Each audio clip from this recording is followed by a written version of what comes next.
Well, we're back with Dr. Kurt Senske, and he's the author of The Calling, Live a Life of Significance. And you were telling us, if I'm getting this correctly, basically we have to renew our thinking, transform our thinking in order to focus our success, to focus on others instead of focusing on self, correct? Yes, and you know, the first advice I give everybody is to strengthen that relationship with God.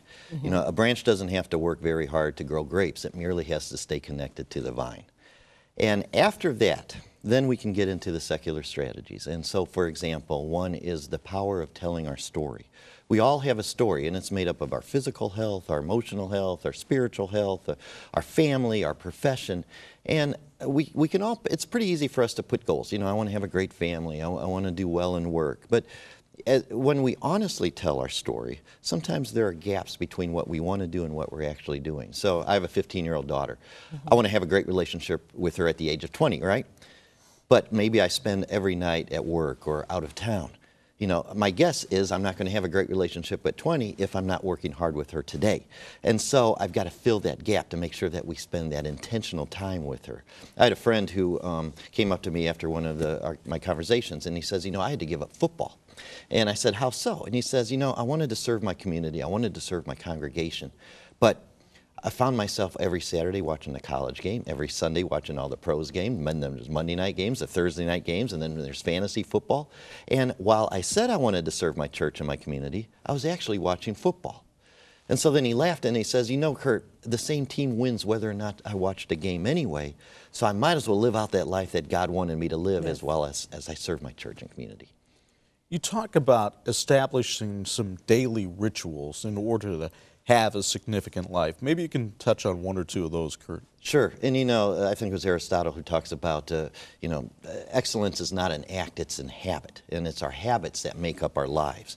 And so, for example, in my life, I do travel a lot. And so at least 2 of the 3 meals I eat every day have to be healthy. My wife, and we've been married for 19 years, she insists that we have a date night once a week, no matter how busy or crazy our life gets.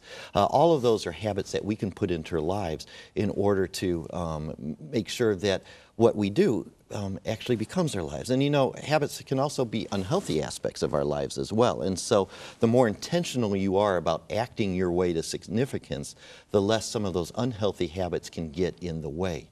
And so I think habits are really vital for all of us. In fact, there was a gentleman who sadly shared with me, he said, when I look at my grown children, all I see are my bad habits. And so it's a realization and a recognition that our unhealthy habits can actually be passed on from generation to generation. And so we're not only impacting our own life, we're impacting our children's lives as well. That is so true. You know, my mother made us clean up all the time when I was young. So I said, when I become an adult, you know, I'm not going to make my child clean up all the time. Well, I didn't do that too often, and now I find myself, when I go visit her, you need to clean your room. You need to do this. You need to do that. So there are mistakes that we make, and you talk about there are 3 major mistakes you talk about that most people make on this journey. Let's talk about 1 or 2 of them. Sure. One is the idea that we're supposed to live the life that we want to live. No, okay. It's the life that God wants to live. A second mistake that sometimes we tend to make is thinking about our lives in the future, as opposed to the idea that every day is an opportunity to serve. I think that's an important thing. Then the other aspect is sometimes we think about what we want to do as opposed to how we want to do it. And when we talk about what we want to do, sometimes our ego gets in the way. I want to do this, I want to do that. But when we talk about how, our ego becomes more inward, and we're able to see outward, and we're able to see people in need of our help, in need of our service. And so we're able to focus on the excellence of our acts, on how we are to serve. You talk about, in the book, The Calling, creating a legacy of faith for ourselves and for our family.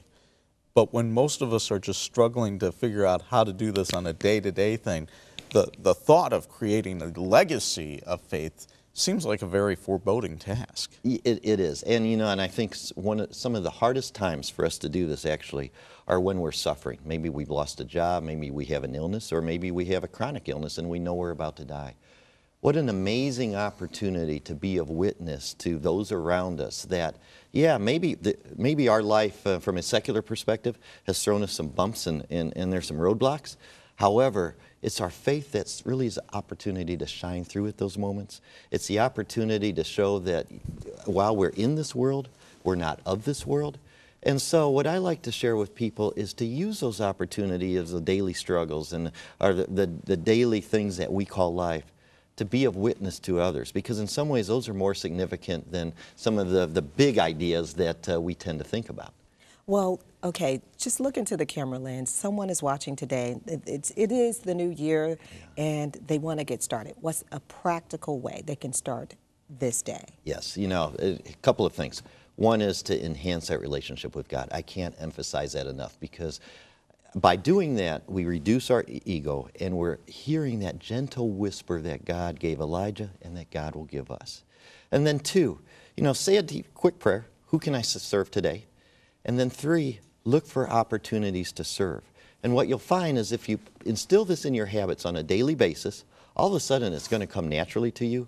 All of a sudden doors are going to open, opportunities will just appear almost instantly, and we're going to each become powerful beyond our wildest imagination. And individually and collectively, we actually do have the power to change the world, and you have the power to change the world. You're big on the concept of volunteerism. Yes. Yes, and I think, again, we're placed on this earth to serve. We're placed on this earth to worship God and to serve. And so volunteerism is actually a natural opportunity. And what I like so much about your ministry is you talk about Jerusalem, Judea, and Samaria. So in other words, we're to serve locally, we're to serve regionally, we're to serve internationally. That's what Christ asks us to do. And so by instilling rituals in our lives, we can focus on what local ministry needs our help. Maybe it's our neighbor. Maybe it's at Lutheran Social Services. Regionally, who can we help serve? And then internationally, you know, what international groups can we help to be the hands and feet of Christ throughout the earth? And you know, some people struggle with, you know, finding their niche or where they fit in volunteer work. Would you advise them to start with their own, the things that they enjoy doing? For instance, I'm a single mom. So naturally, I can share my struggles with other single moms, so I volunteer my services, my time at a crisis pregnancy center or something like that.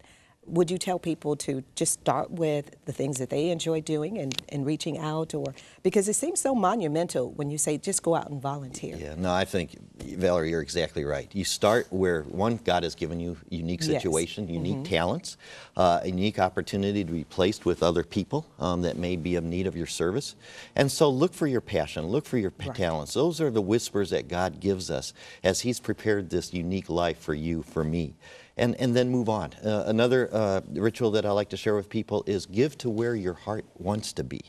And so if you want to serve those who are in need, maybe single moms, give to where that heart wants to be. Start volunteering to where you want your heart to be, and all of a sudden, naturally, that heart and your alignment, that story, the power of your story will be aligned.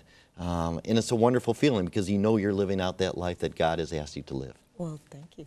Well, we certainly agree with Dr. Senske that there is a calling in each and every one of us, and we encourage you to try to find your calling as well, and perhaps pick up a copy of Kurt's book here to help you along the way. Dr. Senske, thank you very much for being with us today. Chuck and Valerie, it's great to be here.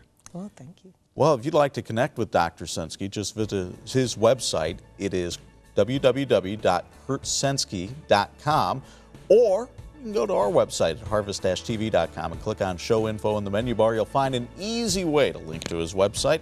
Brian Bush joins me when we come back.